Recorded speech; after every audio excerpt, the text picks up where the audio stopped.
An alarming discovery about the safety of the tap water in the US. A new government study found nearly half may be contaminated with dangerous substances known as forever chemicals. CGTN's Jim Spellman reports. Nearly half of the water coming out of faucets in the U.S. is likely contaminated with chemicals known as PFAS. That, according to a new study from the U.S. government. PFAS are an acronym for per and polyfluoroalkylated substances, and they have been used in a variety of different applications in industry and consumer products and firefighting foams, and many in the community would know these as forever chemicals. Forever chemicals because they break down very slowly, lingering in the environment and in the human body for years. It can cause like cancer, it can cause immunity problems, it can cause liver problems, it can cause kidney problems. There are numerous different problems that PFAS causes, even in pregnant women. PFAS are found in thousands of everyday products: carpets, clothing, cooking pans, mobile phones, even dental floss. Manufacturing and storage of the chemicals can release PFAS into the air, soil, and water supplies. The study found concentrations of forever chemicals highest in urban areas near manufacturing sites. Last year, the U.S. Environmental Protection Agency declared PFAS to be far more dangerous than previously thought. Eventually, the Biden administration hopes to hold manufacturers accountable. In recent days, manufacturing giants 3M and DuPont have settled lawsuits over PFAS contamination of water supplies. So far, PFAS was not considered a hazardous substance, so that therefore, people or companies that have willy-nilly disposed of PFAS in the environment, did not have to pay anything for it. Now, when PFAS is identified in the environment at high concentrations, they will identify the source of the PFAS, and then they will hold those people who polluted the environment with PFAS responsible. Proposed new rules from the Biden administration would require water suppliers to monitor levels of 6 forever chemicals more closely and potentially install new treatment systems. The new rules are expected to go into effect later this year, but even if the rules do help reduce the level of PFAS in the water supplies going forward, the health impacts of long-term exposure to these dangerous forever chemicals will likely be felt for decades to come. Jim Spellman, CGTN, Washington. America's water crisis isn't just about safety, it's also about sourcing enough water to meet demand. As Hendrik Sabrandi reports, farmers in Colorado are only too familiar with the problem. With these, Tim Poudler runs a farm in eastern Colorado. His wheat and corn crops are thriving thanks to rain clouds that have been unusually generous this year. We're wet right now. We've had an awesome spring. Our wheat crop that I wouldn't have given you a plug nickel for at the end of April looks like $1 million. Poudler, to put it in circus terms, works without a net. He's a dryland farmer who depends on good weather to make a living, not on irrigation. When Mother Nature wants to be cooperative, we can look pretty smart. We're back the way it was in the 1950s. Before irrigation became a mainstay in agriculture, Poudler once used wells to irrigate a quarter of his farmland. But when the Ogallala aquifer his wells drew from became noticeably shallower, he took advantage of a federal program and retired his irrigated land, cutting his water use. The Ogallala is a lifeline for many people and lies underneath 8 central U.S. states. Some have compared the aquifer to a bank account. Too much water has been withdrawn over the years. Not nearly enough has been put back in. The concept is known as depletion. Just too darn many straws sucking out of a bowl that's non-renewable.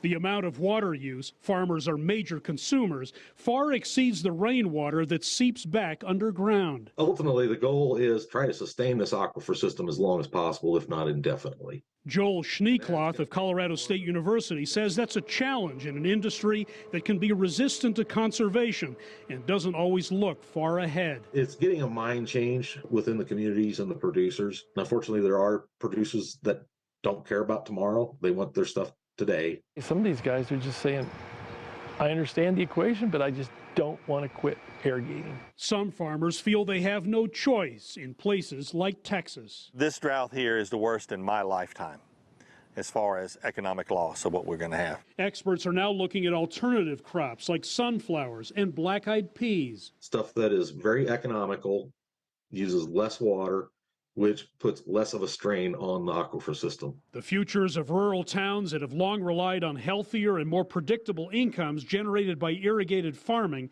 hang in the balance. An interstate agreement requires farmers in this part of Colorado to retire 25,000 irrigated acres, or more than 10,000 hectares, by 2029. It'll be interesting to see how the last little bit plays out. I have no prediction.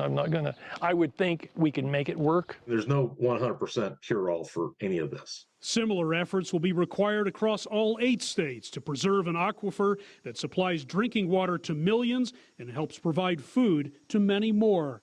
Hendrik Sabrandi, CGTN, Stratton, Colorado. To get more insight, Kari Fulton joins us now. She's an activist for environmental justice. Kari, great to have you on the program. We just had a report there from Colorado, but where else is America's water crisis? Well, thank you first and foremost for having me.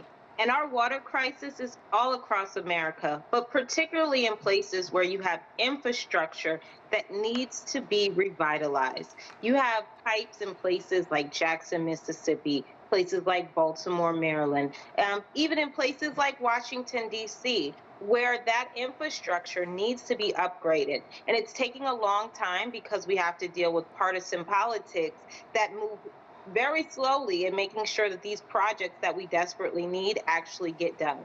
And in some ways, you know, where we have mass drought in the west of the country, California, Arizona, suffering from not enough rain, the East Coast often gets flooding, and that's where the infrastructure issue comes into play there. What kind of things do people face when they're living in a city with bad water infrastructure? What comes into play in terms of their everyday lives? What challenges do they face? We have so many different cities across the country that have had boil water advisories where people have waited in long, long lines so that they can get bottles of water so they can wash their bodies, so that they can cook their food. And oftentimes people may not realize the severity of how toxic the water might be. And sometimes it's not publicized as well because we haven't done enough of the studying to know what type of chemicals are in our water and how that cumulative impact will impact our lives and our health. So every day you have people who suffer from major public health issues because they don't have enough clean water. We're also entering into hurricane season. We're in it right now. And so you have people who are very scared because not only will you have hurricanes, but also what that does to the water systems and to people's homes, where you still have people who live in the Gulf South who haven't even came back from the previous hurricanes. Talk to us a little bit about the incredible price hikes with water. If the infrastructure is so bad and people are struggling to get access to proper, healthy, clean water, why are they paying prices, especially for the minority groups who perhaps are struggling to? Why are water bills so high?